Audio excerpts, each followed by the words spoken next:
4 പതിറ്റാണ്ടായി Indian സിനിമയുടെ ഭാഗമാണ് ശോഭന.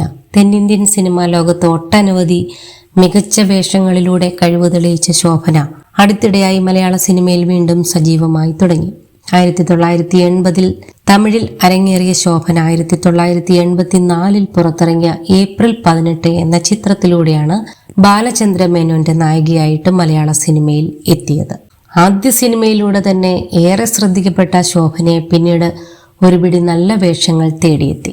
മാത്രമല്ല തമിഴിലും തെലുങ്കിലും കന്നഡയിലുമൊക്കെ ചുരുങ്ങിയ സമയം കൊണ്ട് തന്റേതായ വ്യക്തിമുദ്ര പതിപ്പിച്ചു നടി.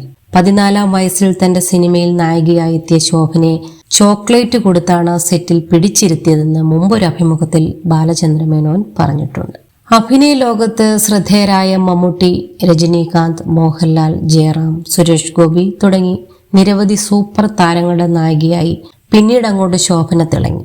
യാത്രയിലെ തുളസി, ചിലമ്പിലെ അംബിക, ഇന്നലെയിലെ മായ, കളിക്കളത്തിലെ ആനി, പപ്പയുടെ സ്വന്തം അപ്പൂസിലെ ഭാമ, മണിച്ചിത്രത്താഴിലെ ഗംഗ, തേന്മാവിൻ കൊമ്പത്തിലെ കാർത്തുമ്പി, മിന്നാരത്തിലെ നീന, മാനത്തെ വെള്ളിത്തേരിലെ മെർലിൻ, ഹിറ്റ്ലറിലെ ഗൗരി, തിരയിലെ ഡോക്ടർ രോഹിണിയൊക്കെ ശോഭന അനശ്വരമാക്കിയ കഥാപാത്രങ്ങളാണ്. ഇടക്കാലത്ത് സിനിമ വിട്ടെങ്കിലും നൃത്തത്തിൽ ശോഭന സജീവമായിരുന്നു. ചെന്നൈയിൽ ഒരു നൃത്ത വിദ്യാലയം നടത്തുന്നുമുണ്ട്. സിനിമയിലെത്തിയ തുടക്കത്തിലെ കുറച്ച് വർഷങ്ങളിൽ തന്റെ പ്രായത്തിനേക്കാൾ മുതിർന്ന കഥാപാത്രങ്ങളാണ് ശോഭന ചെയ്തത് ഏറെ. അതിലൊന്നായിരുന്നു സൂപ്പർ ഹിറ്റായ എക്കാലത്തെയും ക്ലാസിക് ചിത്രം ദളപതി. നടൻ രജനീകാന്ത് ആയിരുന്നു സിനിമയിൽ ശോഭനയുടെ നായകൻ. ദളപതിയുടെ ചിത്രീകരണം നടക്കുമ്പോൾ ശോഭനയ്ക്ക് വെറും 20 വയസ്സ് മാത്രമേ പ്രായമുണ്ടായിരുന്നുള്ളൂ. ഇപ്പോഴിതാ ദളപതിയുടെ ഷൂട്ടിംഗ് സമയത്ത് ശോഭന പൊട്ടിക്കരയാനിടയായ സംഭവമാണ് വീണ്ടും ചർച്ചയാകുന്നത്.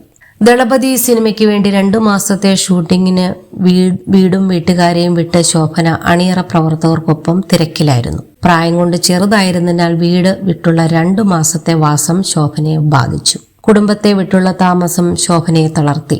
വീട്ടുകാരെ കാണാനുള്ള അതിയായ മോഹം കൊണ്ട് സംവിധായകൻ മണിരത്നത്തോട് അതിനായി ഒരു അവധി ശോഭന ചോദിച്ചു. എന്നാൽ ഒരു ദിവസത്തെ ഷൂട്ട് മാത്രം ബാക്കിയുള്ളതിനാൽ ഒരു ദിവസം കൂടി കാത്തിരുന്ന് ആ ഷൂട്ട് കൂടി പൂർത്തിയാക്കിയിട്ട് പോകാമെന്ന് മണിരത്നം നടിയോട് പറഞ്ഞു. അങ്ങനെ സംവിധായകന്റെ വാക്ക് വിശ്വസിച്ച് ഒരു ദിവസം കൂടി ശോഭന ക്ഷമിച്ച് കാത്തിരുന്നു. എന്നാൽ നിർഭാഗ്യവശാൽ മറ്റ് അഭിനേതാക്കളുടെ അഭാവം മൂലം കുറേ ദിവസം കൂടി ലൊക്കേഷനിൽ തന്നെ തുടരേണ്ട അവസ്ഥ താരത്തിനുണ്ടായി. ഇതോടെ നിരാശയായ ശോഭന സങ്കടം സഹിക്കാനാവാതെ സെറ്റിൽ വെച്ച് പൊട്ടിക്കരഞ്ഞു. സിനിമയിൽ മറ്റൊരു പ്രധാന വേഷം ചെയ്യുന്ന മെഗാസ്റ്റാർ മമ്മൂട്ടിയാണത്രേ അന്ന് കൗമാരക്കാരിയായ ശോഭനയെ ആശ്വസിപ്പിച്ചത്. അന്ന് കഷ്ടപ്പാടുകൾ നേരിട്ടതിന്റെ ഫലം ദളപതി റിലീസിന് ശേഷം ശോഭനയ്ക്ക് ലഭിച്ചു. ദളപതിയിൽ ഹിറ്റായ കഥാപാത്രമായിരുന്നു ശോഭനയുടെ സുബ്ബലക്ഷ്മി. ദളപതിയുടെ റിലീസിന് ശേഷമാണ് ശോഭനയ്ക്ക് തമിഴ്നാട്ടിൽ ആരാധകരുണ്ടായത്. തെന്നിന്ത്യൻ സിനിമയ്ക്ക് എന്നും അഭിമാനമാണ് ശോഭന എന്ന അഭിനേത്രി. 54-കാരിയായ ശോഭന ഇപ്പോൾ മോഹൻലാൽ ചിത്രം L360 ഇപ്പോൾ അഭിനയിച്ചുകൊണ്ടിരിക്കുന്നത്. സോഷ്യൽ മീഡിയയിലും അടുത്തിടെയായി സജീവമാണ് താരം.